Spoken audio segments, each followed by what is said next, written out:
Welcome back sa ating FB page na Free Reviewers with Leonalyn at sa ating YouTube channel na Solving Math with Leonalyn.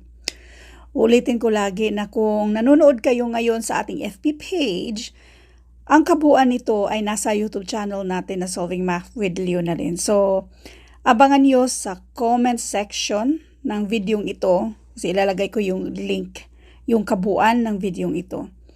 So anyway, ito ay galing sa isa sa ating mga followers na sinesend niya sa ating FB page.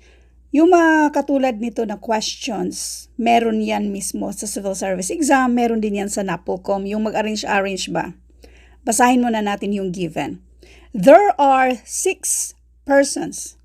At ito naman yung mga names ng 6 na yan. Each of them is of different age.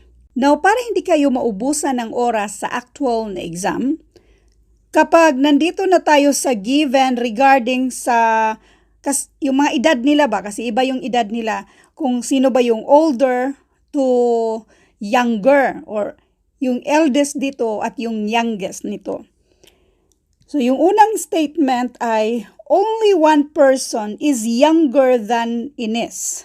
So, isulat natin, ito yung first, second, third, 6 sila, fourth, fifth, at yung sixth.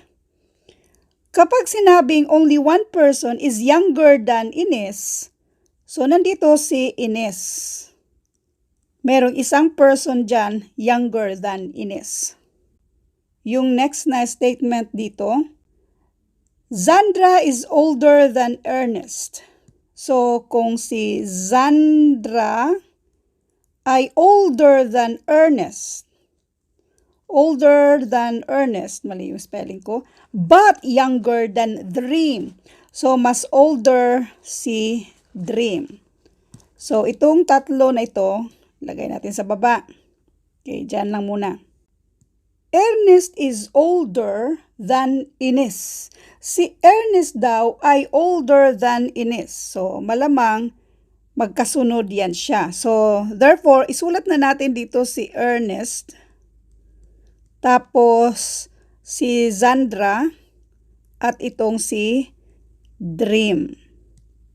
Then, neither Dream nor Chance is the eldest.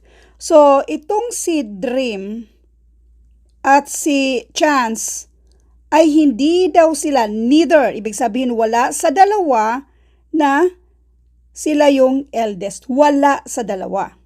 So, therefore, si Dream, tama lang na nandyan si Dream, na si Dream ay second. And then, kung hindi naman si Chance yung nasa first, therefore, nandito si Chance. Kung meron sa inyo nagtatanong paano nandyan si Dream, huwag kalimutan yung second statement na binasa natin ha. Yung nandito ba na si Sandra, Sandra tayo ng, ito yung first statement natin na only one person is younger than Ines. So, ito yan siya. And then, yung pangalawa, Sandra is older than Ernest. Ito yon si Sandra older kay Ernest, but itong si Sandra naman ay younger than Dream. Kaya nandyan si Dream. Younger man daw siya ni Dream, so mas older si Dream kay ni Sandra.